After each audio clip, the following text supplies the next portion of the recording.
Hi friends, நான் உங்கள் anime freak வந்துட்டேன். நாம் இப்போ ஒரு புது மாங்கா தாங்க பார்க்க போகிறோம். நம்ம இதுக்கு முன்னாடி பார்த்த அதிரடி solo leveling, adventure solo leveling, இதெல்லாம் எப்படி சோலோ லெவலிங் மாதிரி சிங்கிள் ஹீரோவை பேஸ் பண்ணி சும்மா ஹீரோ மரண மாசான நிறைய அட்வென்ச்சர் சம்பவம்லாம் பண்ணிட்டு இருப்பானோ, அதே மாதிரி தான் இப்போ நம்ம பார்க்க போகிற பிளாஸ்ட் சோலோ லெவலிங். இதுலேயும் நம்ம ஹீரோ சும்மா மரண மாசான பயங்கரமான சம்பவம் பண்ணிட்டு இருப்பான். இதுக்கும் சோலோ லெவலிங்க்கும் நிறையாவே சம்பந்தம் இருக்குங்க.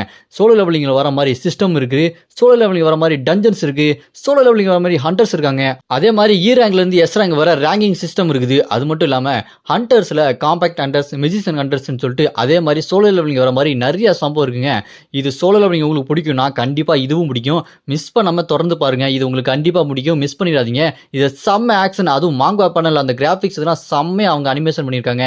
உங்களுக்காக செம்ம ஆக்ஷன் அட்வென்ச்சர் கலந்து செம்ம சூப்பரான மாங்காவை உங்களுக்காக தேடி எடுத்துட்டு வந்திருக்கேன். அதனால இந்த மாங்காவை ஃபுல்லாக பாருங்க, உங்களுக்கு கண்டிப்பாக பிடிக்கும். பிடிச்சிருந்தா மறக்காம லைக் பண்ணி சப்போர்ட் பண்ணுங்க. சரி வாங்க, நாம இப்போ பிளாஸ்ட் சோலோ லெவலிங் எபிசோட் 1 பார்க்கலாம். இந்த எபிசோட் 1 ஸ்டார்டிங்ல ஒரு பிரம்மாண்டமான பிரகாசமான ஒரு வெளிச்சம் இருக்குது. அங்க பார்த்தா சிம்மாசனத்துல ஒருத்தன் உட்காந்துட்டு இருக்கான். அவன் பின்னாடி பார்த்தா ஏதோ கடவுளுக்கு பின்னாடி வெளிச்சம் வரும் பாருங்க, அந்த மாதிரி ஒரு வெளிச்சம். அவன் பார்க்கறதுக்கும் ஏதோ கடவுள் மாதிரி தான் இருக்கான். அவன் சொல்றான், இதுக்கான நேரம் வந்துருச்சு அப்படி சொல்லும்போது அவனுக்கு முன்னாடி ஒரு 2 பேர் நிக்கிறாங்க. அதுல ஒரு லேடி ஏஞ்சல் மாதிரி ரெக்கையெல்லாம் வச்சுட்டு இருக்காங்க. இந்த பக்கம் 3 பேர் நிக்கிறாங்க. அதுல அவன் கண்ணுல பார்த்தா வித்தியாசமான வெளிச்சம்லாம் வருது. அவன் கையில ஏதோ சுத்தில் மாதிரி வெப்பன்லாம் வச்சுட்டு பயங்கரமா சிரிச்சுக்கிட்டு இருப்பான். அப்போ அந்த கடவுள் இருக்கான் பாருங்க, கடவுள் மாதிரி இருக்கிறவன், இப்போ நீங்கள் ஆரம்பிக்கலாம் அப்படின்னு சொல்லிட்டு அவன் கையை நீட்டி உத்தரவு கொடுக்குறான். ரேங்க்னராக் ஆரம்பிக்கட்டும் அப்படின்னு சொன்னோன்னே அங்கே பார்த்தா இன்னொரு கடவுள் மாதிரி ஒருத்தர் இருக்கிறவன் சங்கு ஊதுறான். சங்கு ஊதின உடனே அங்கே நிறைய ஏஞ்சல்ஸ் இருக்காங்க. அந்த ஏஞ்சல்ஸ் எல்லாருமே பக்கத்தில் டிராகனை கூட்டு வந்திருக்காங்க. கீழே பார்த்தா நல்லா டைட்டன் மாதிரி பெரிய பெரிய மான்ஸ்டர், பெரிய பெரிய தூண் மாதிரி ஏதோ ஒன்று தூக்கிட்டு வந்துட்டு இருக்காங்க. கீழே பார்த்தா பெரிய மான்ஸ்டர்ஸ் நாய்ங்க. அது மட்டும் இல்லாமல் நிறைய மான்ஸ்டர் நல்லா முகமுடியெல்லாம் போட்டு நைட் ட்ரெஸ்ஸை போட்டுக்கிட்டு பயங்கரமாக வந்துட்டு இருக்குங்க. அவங்க எல்லாருமே நேராக கீழே பார்த்து வந்துட்டு இருக்காங்க. கீழே பார்த்தா நார்மல் சிட்டியாக இருக்குது. அங்க வந்த உடனே அங்க இருக்க மக்கள் எல்லாத்தையுமே குத்தி கொள்றாங்க. நிறைய மக்களை கொடூரமா கொள்றாங்க. அவங்களாம் செத்துட்டு இருக்கும்போது அங்க பயங்கரமா பெருசா இருக்க அந்த மான்ஸ்டரு அங்க இருக்க மனுஷனை பார்த்து விடக்கூடாது அப்படின்னு சொல்லிட்டு கல்லை தூக்கி எரிஞ்சு அவங்களை கொல்ல பார்ப்பான். அதுல இருந்து அவங்க எஸ்கேப் ஆகி ஓடிட்டு இருக்கும்போது அங்க ஒரு அம்மா பையன் நிற்பாங்க. அவங்க ஓட முடியாம அங்க பயத்துல அப்படி நின்று இருக்கும்போது ஒரு கல் அப்படி பறந்து அவங்க கிட்ட வரும். உடனே அவங்க அம்மா அவங்க பையனை தள்ளி விட்டுருவாங்க. அந்த பையன் அப்படி தூரமா போய் விழுந்ததுக்கு அப்புறம் அந்த கல் அவங்க மேல விழுந்து அந்த கல்லில் அவங்க மாட்டிக்குவாங்க. அந்த பையனும் அம்மா வாங்கம்மா வாங்கம்மா அவங்களை கூட்டிட்டு போறோமா அப்படின்னு சொன்னாலுமே அவங்க அம்மா, என்னால் வர முடியல, நான் மாட்டிக்கிட்டேன், நீயாச்சும் இங்கே தப்பிச்சு போ அப்படின்னு சொல்லிட்டு அட்டாக் அண்ட் டைட்டனில் நம்ம எரனோட அம்மா மாட்டிக்கிட்ட மாதிரி சொல்லிட்டு இருப்பாங்க. அப்போ அந்த மான்ஸ்டர், இங்கே இருந்து யாரும் தப்பிக்க முடியாது, நீங்கள் எல்லாரும் சாக தான் போறீங்க அப்படின்னு அவனோட அந்த ஸ்வாடை எடுத்து அவங்க அம்மா வெட்டலாம்னு சொல்லிட்டு அப்படின்னு கத்திட்டு ஸ்வாடை எடுத்து வெட்ட போவான். ஓங்கி ஒரு ஸ்லைஸ் பண்ணுவான் பாருங்க. என்னாச்சு அப்படின்னு சொல்லிட்டு பார்த்தா திடீர்னு பார்த்தா அந்த வீசினா பார்த்தீங்களா ஸ்வாடு, அவன் கழுத்துக்கிட்டே ஏதோ ஒன்று சங்கின்னு வந்துட்டு போவோம். அப்படி வந்துட்டு போனதுக்கப்புறம் என்ன நடந்துச்சு அப்படின்னு சொல்லிட்டு பார்த்து முழிச்சுட்டு இருந்தா அப்போ ஒருத்த முக்காடு போட்டு சம மாசம் அங்கே நடந்து வந்துட்டு இருப்பான். ஒரு ஸ்லைஸ் அந்த ஃபயர் மேஜிக் பவர் வச்சு அட்டாக் பண்ணதுல அங்கே இருக்க அந்த வெட்ட வந்தான் பார்த்தீங்களா அங்கே அம்மாவை, அவனோட தலை சும்மா தனியாக பறந்து போய் விழும். அது அந்த பையன் அப்படியே பார்த்துக்கிட்டு இருப்பான். அப்போ அந்த முக்காடு போட்டவன் வந்து, ஏய் இங்கேருந்து எல்லாரும் சீக்கிரமாக தப்பிச்சு போங்க அப்படின்னு அவங்க அம்மாவை அப்படியே அந்த கல்லுலேருந்து காப்பாற்றி அவங்க உடம்ப அப்படி ஹீல் பண்ணி அங்கேருந்து கிளம்ப சொல்லிடுவான். அதை பார்த்துட்டு அவங்க அம்மாவும், ரொம்பவே நன்றி, நீங்கள் என்னை காப்பாற்றிட்டீங்க அப்படின்னு அவங்க பையனை கூப்பிட்டு அங்கேருந்து கிளம்புவாங்க. அப்போ அந்த முகமுடி போட்டு முக்காடு போட்டவன் அப்படி சொல்லிட்டு செம மாசா சிரிச்சுட்டு அவனோட அந்த முக்காடெல்லாம் கழட்டி விட்டு, இப்போ ஆரம்பிக்கலாமா அப்படின்னு சொல்லிட்டு முன்னாடி இருக்க மான்ஸ்டரை பார்ப்பான். அவன் பார்க்கறதுக்கு சும்மா பயங்கரமாக இருப்பான். அந்த ஒரு மான்ஸ்டர் இல்லை, சுற்றி நிறையா பேர் இருப்பானுங்க. இப்போ தான் தெரியுது இவன் யாருன்னு. இவன் தாங்க நம்ம ஹீரோ. என்ன ஆரம்பிக்கலாமா அப்படின்னு சொல்லிட்டு கெத்தா சொல்லுவான் பாருங்க. பார்க்கறதுக்கே செம மாசா இருப்பான். ஆனால் அந்த மான்ஸ்டர்ஸ்லாம் வாயை பொழந்துட்டு, ஆய் உங்களை விட மாட்டேன்டா அப்படின்னு சொல்லிட்டு அது கடிக்க வந்துட்டு இருக்கும். உடனே நம்ம ஹீரோ அந்த ஃபயர் மேஜிக் பவர் யூஸ் பண்ணி அங்கே இருக்கிற அந்த மான்ஸ்டர் சும்மா துண்டு துண்டா வெட்டி வீசிட்டு போய்கிட்டே இருப்பான். செம மாசா. நம்ம ஹீரோவை தடுத்து நிப்பாட்டவே முடியாது. இன்னும் நிறைய பேர் வருவானுங்க. அதில் அந்த ஸ்வாடை எடுத்து நம்ம ஹீரோவை அப்படி வெத்தலான்னு சொல்லிட்டு குத்த வருவான். நம்ம ஹீரோ திடீர்னு ஒரு மேஜிக் பால் மாதிரி ஒன்று கிரியேட் பண்ணி சும்மா தடுத்து நிப்பாட்டி முன்னாடி டமால்னு வெடிக்க வைப்பார் பாருங்க. வெடிச்சதுல அவன் உடம்பு சும்மா சதறி போயிடும். அதை பார்த்துட்டு அந்த பக்கம் இருக்கிறவன் விட்ட மாட்டேன் அப்படின்னு சொல்லிட்டு ஸ்வாட் எடுத்து அட்டாக் பண்ணுவான். அதை நம்ம ஹீரோ ஃபயர் மேஜிக் மூலமா தடுத்து நிப்பாட்டிட்டு இருப்பாரு. அதை பார்த்துட்டு தூரத்துல ஒரு ஜெயிண்ட் மான்ஸ்டர் மாதிரி இருப்பான். அப்ப தோளில் பெரிய கல்லு தூண் மாதிரி வச்சுட்டு இருப்பான். யாரா அவன் பயங்கரமா இருக்கானே அப்படின்னு சொல்லிட்டு முடிச்சுட்டு இருக்கும்போது நம்ம ஹீரோ அவங்களெல்லாம் வெட்டி வீசிட்டு ஸ்ட்ரைட்டா பறந்து வந்து இந்த ஜெயிண்ட் மான்ஸ்டர் மாதிரி இருக்கானே அப்படி அடிக்கிறதுக்கு வருவார் பாருங்க. அவன் ஐயோ அவ்வளோதான் என் கதை முடிஞ்சிருச்சா அப்படின்னு சொல்லிட்டு பார்த்துட்டு இருப்பான். நம்ம ஹீரோ அவர் கையில் இருக்க அந்த நெருப்பு ஸ்வாடு அதை சும்மா சொல்லிட்டு சும்மா ஒரு போடுவார் பாருங்க. அவ்வளோதான், அவனோட கதையை முடிஞ்சிடும். அப்போ நம்ம ஹீரோ, இந்த கதை எங்கேருந்து ஆரம்பிச்சதுன்னா சொல்லவே முடியாத மனிதர்களோட உழைப்பிலிருந்து ஆரம்பிச்சது. ஆனா, இது என்னோட உழைப்பு அப்படின்னு சொல்லும்போது, அங்க நம்ம ஹீரோவோட கண்லேருந்து சும்மா ஆறா பறக்கும். எதுத்தாப்புல அந்த கடவுள் மாரி ஒருத்தன் வயசானவன் வந்தான் பார்த்தீங்களா? அவனும் மொறச்சு பார்த்துட்டு இருப்பான். அப்போ நம்ம ஹீரோக்கு பேக்ரவுண்ட் வாய்ஸு, இவன் இவன் விதியிலேருந்து தப்பிச்சவன். இவனோட ஆரம்பம் எங்கேருந்து ஆரம்பிச்சது அப்படின்னா, இவன் நெறைய மந்திர பொருட்கள எடுக்க ஆரம்பிச்சான். அப்படின்னு சொல்லும்போது தான் இந்த கதையே ஆரம்பிக்குது. அப்படியே கட் பண்ணா நம்ம ஹீரோ சின்ன வயசுல இருக்கான். அப்ப நம்ம ஹீரோ மனசுக்குள்ள யோசிச்சுட்டு இருக்கான். இந்த உலகத்துல ஹண்டர்ஸ் அவங்க எல்லாம் மான்ஸ்டர்ஸையும், டீமன்ஸையும் வேட்டையாடுவாங்க. அவங்களுக்கு நெறைய ட்ரெஷர் புதையல்லாம் கிடைக்கும். அது மூலமா அவங்க ஃபேமஸ் ஆவாங்க. அவங்க மக்கள் எல்லாத்தையுமே பாதுகாத்தாங்க. அவங்க ஒரு ஹீரோஸா இருந்தாங்க. ஆனா போக போக சில ஹண்டர்ஸ்லாம் மக்களுக்கு எதிரா திரும்புனாங்க. ஆனா அந்த ஹண்டர்ஸ்லாம் அவங்க டஞ்சனுக்குள்ள சண்டை போடும்போது, அவங்களோட சாவ கிட்ட பார்க்கும்போது அவங்களுக்கு இதய துடிப்பு வேகமா இருக்குமா என்ன? அப்படின்னு நம்ம ஹீரோ சின்ன வயசுல டிவிலாம் பார்த்துட்டு யோசிச்சுட்டு இருப்பான். அப்படியே கட் பண்ணா இங்க ரெஸ்டாரண்ட்ல ஒரு சத்தம் கேக்குது.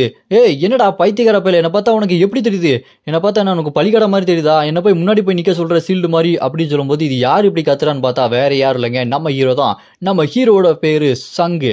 நம்ம ஹீரோ கிட்ட அங்க ஆப்போசிட்ல ஒருத்தன் கண்ணாடி போட்டு உட்கார்ந்துட்டு இருப்பான். அவன், "ஏய் இருப்பா, ஏன்பா இந்த மாரி கத்திட்டு இருக்க?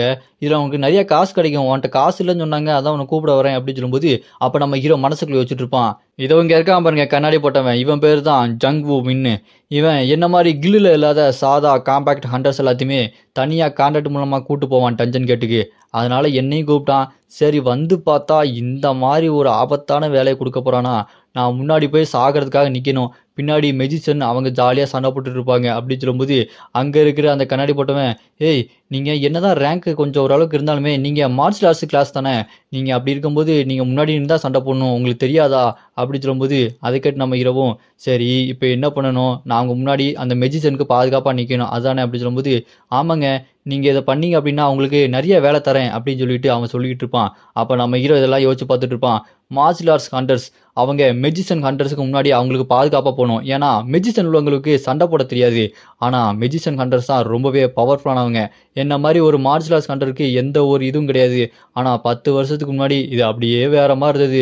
ஒரு 11 வருஷத்துக்கு முன்னாடி நான் ஸ்கூல்ல இருக்கும்போது, மெஜிஷியன் டைப்ல என்னோட ஆப்டிட்யூட் டெஸ்ட்ல நான் 97% இருந்தேன். ஆனா மெஜிஷியன்லயே டாப்ல இருக்கிற சியோ இன்னா இவ 92% தான் எடுத்தா. ஆனா நான் 97% எடுத்திருந்தேன். அப்படி இருக்கும்போது பேசாம மெஜிஷியன சூஸ் பண்ணியிருக்கலாம். அது தேவையில்லாம நான் போய் மார்ஷியல் ஆர்ட்ஸ சூஸ் பண்ணி, அதுல வெறும் 34% தான் வந்துச்சு. அதுவும் இல்லாம அங்க உள்ள காலத்துல அப்ப காலத்துல 11 வருஷத்துக்கு முன்னாடி மெஜிஷியன்ஸ்க்குலாம் மரியாதையே கிடையாது. அதனால தான் நான் அந்த மார்ஷியல் ஆர்ட்ஸ் சூஸ் பண்ணேன். ஆனா இப்போ நிலைமையே மாறிடுச்சு. என்ன மாரி மார்ஷியல் ஆர்ட்ஸ் இருக்கிற ஹண்டர்ஸ் எல்லாருமே மெஜிஷியனுக்கு பாதுகாப்பா தான் போணும். அது மட்டும் இல்லாம 20 வயசுக்கு அப்புறம் ஹண்டர்ஸ்லாம் டெவலப்பும் ஆக முடியாது. இதுக்கப்புறம் என்னால டெவலப் ஆக முடியாது. எல்லாமே வேஸ்ட்டு. புலம்பியே வேஸ்ட்டு.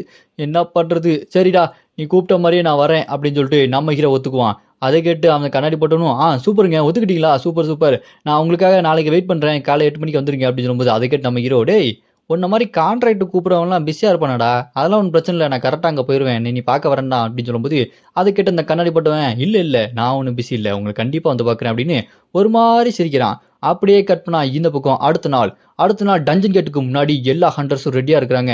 ஒரு மிகப்பெரிய டஞ்சன் கேட்டா இருக்கு. நம்ம ஹீரோ அந்த டஞ்சன் கேட்டுக்கு முன்னாடி நிக்கும்போது, நம்ம ஹீரோ மொபைல் எடுத்து பார்த்தா 8:52 மணி ஆகுது.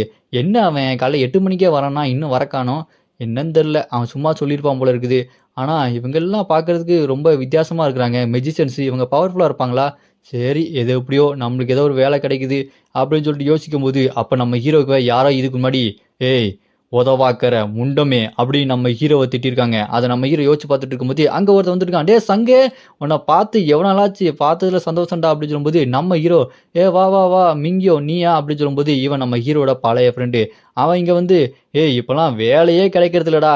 ஏதோ இந்த மாரி சின்ன வேலை கிடைக்குது. ஆனா அது ரொம்ப ஆபத்தான வேலை. பரவால்ல காசு குடுக்குறாங்கன்னு வந்துட்டு இருக்கேன். ஆனா இந்த மெஜிஷியன்லாம் பாரேன் பயந்தாங்கோலி மாரி நம்மளுக்கு பின்னாடி ஒளிஞ்சுட்டு இருப்பானுங்க. நம்ம சும்மா கெத்தா முன்னாடி நின்னு சண்டை போடலாம்" அப்படின்னு சொல்லும்போது, அதை கேட்டு நம்ம ஹீரோ, "டேய் முன்னாடி போய் சாவதுல என்னடா உனக்கு ஒரு குஷியாடா?"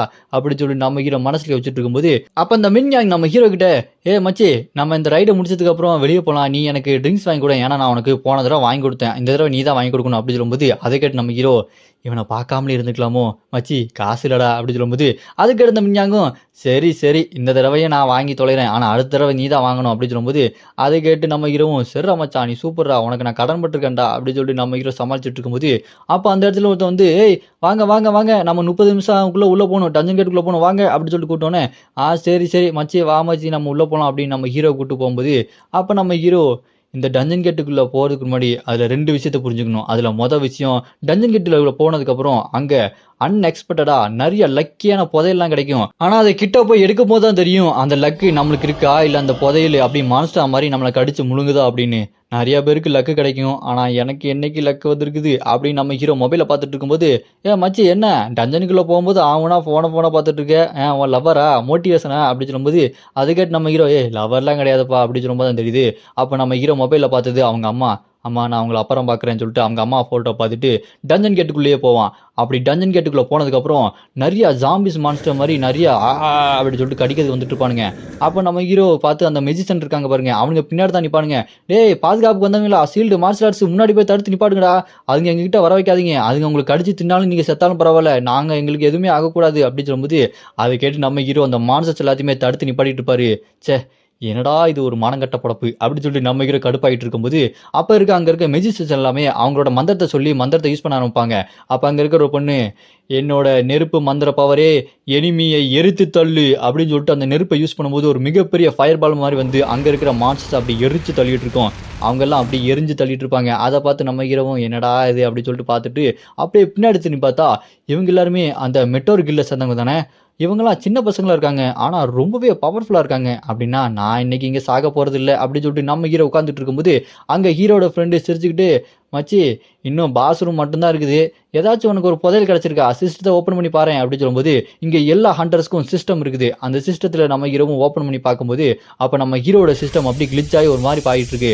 அதை பார்த்து நம்ம ஹீரோ என்ன நடக்குது, என்னோட சிஸ்டம் ஒர்க் ஆக மாட்டேங்குது, மறுபடியும் சிஸ்டத்தை யூஸ் பண்ணலாம் அப்படின்னு சொல்லிட்டு சிஸ்டத்தை ஓப்பன் பண்ணி பார்த்தா இந்த ஐசர் சிஸ்டம் இப்போ டவுனாக இருக்கு, உங்களால் இதை கனெக்ட் பண்ண முடியல அப்படின்னு சொல்லும்போது என்ன சிஸ்டம் டவுனாக இருக்கா என்ன ஆச்சு அப்படின்னு சொல்லும்போது இந்த சிஸ்டம் ஃபெயில் ஆயிடுச்சு ரீபூட் ஆக மாட்டேங்குது அப்படின்னு சொல்லிட்டு இருக்கும்போது என்ன அப்படின்னு சொல்லிட்டு இருக்கும்போது டக்குன்னு ஒரு சவுண்ட் வரும், நீ லைட்டை ஃபாலோ பண்ணு அப்படி சொன்னோன்னே நம்ம ஹீரோ டக்குன்னு திரும்பி பார்த்து யார் என்ன அந்த சத்தம் அப்படி பார்த்துட்டு இருக்கும்போது சிஸ்டத்தில் யாரோ அத்துமீறி உள்ளே நுழைஞ்சிட்டாங்க, இப்போ சேஃபாக இல்லை சிஸ்டம் ஃபெயில்டு அப்படின்னு வந்துட்டு இருக்கும்போது இப்போ நம்ம ஹீரோ என்னது ஏதோ லைட்டை ஃபாலோ பண்ணி சத்தம் கடிச்சு அது எங்கேருந்து கேட்டிருக்கும் அப்படின்னு யோசிச்சுட்டு இருப்பான். அப்போ ஹீரோட ஃப்ரெண்டு, மச்சி என்னடா ஆச்சு நீங்கள் வந்ததுலேருந்தே சரியில்லையே அப்படின்னு சொல்லும்போது, இல்லடா இப்போ எனக்கு காதுக்குள்ள ஒரு சத்தம் கேட்டுச்சு லைட்டை ஃபாலோ பண்ணு அப்படின்னு சொல்லிட்டு இருக்கும்போது அப்போ அந்த ஃப்ரெண்டு மூஞ்சில் மிகப்பெரிய அந்த க்ரீன் லைட்டு தெரியும். அதை பார்த்து நம்ம ஹீரோ என்னடா அது லைட்டு தெரியுது என்னது இது, இதை நான் அப்போ ஃபாலோ பண்ணுமா, சரி ஃபாலோ பண்ணி தான் பார்ப்போமா அப்படின்னு சொல்லும்போது அப்போ நம்ம ஹீரோட ஃப்ரெண்டு, மச்சான் நீ ஏன்டா ஒரு மாதிரி நடந்துட்டு இருக்க, என்ன உடம்பு எதுவும் சரியில்லையா அப்படின்னு சொல்லும்போது இல்லை நான் நல்லா தான் இருக்கேன்,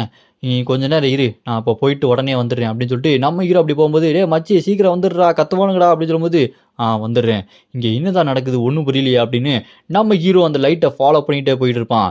இதுக்கப்புறம் என்ன நடக்க போகுது, அந்த லைட்டு என்னது, நம்ம ஹீரோ எப்படிலாம் சம்பவம் பண்ண போகிறான், இதுக்கப்புறம் தரமான சிறப்பான சம்பவங்கள்லாம் அவங்களுக்காக காத்துட்ருக்கு. அதெல்லாம் பார்க்க மிஸ் பண்ணாதீங்க. நான் அடுத்த எபிசோட ஆல்ரெடி அப்லோட் பண்ணிட்டேன், டிஸ்கிரிப்ஷனில் லிங்க் கொடுத்துருக்கேன், மறக்காமல் போய் பார்த்துருங்க. இந்த வீடியோ பிடிச்சா மறக்காமல் லைக் பண்ணி சப்போர்ட் பண்ணுங்கள்.